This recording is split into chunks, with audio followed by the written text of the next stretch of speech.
Carrot முட்டை rice.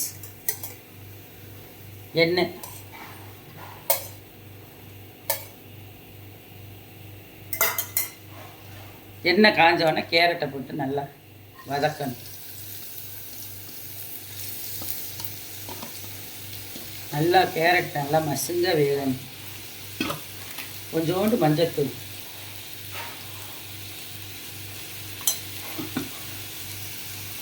உப்பு கொஞ்சமாக,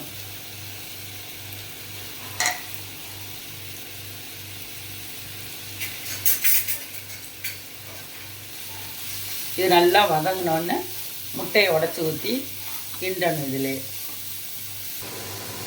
கேரட் நல்லா வதங்கிடுச்சு. இப்போ முட்டையை உடச்சி ஊற்றிக்கணும்.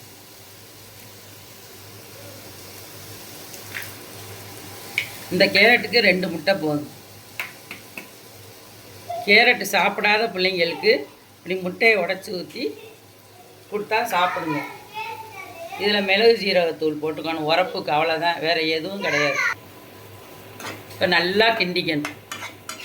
இதிலே சோறும் போட்டு, ஒரு கரண்டி சோறு போட்டால் 2 பிள்ளைங்களுக்கு தாராளமாக கட்டணும் சாப்பாடு. லஞ்சு கட்டி கொடுத்தாருங்க. 2 பிள்ளைங்களுக்கும் தாராளமாக கட்டணும்.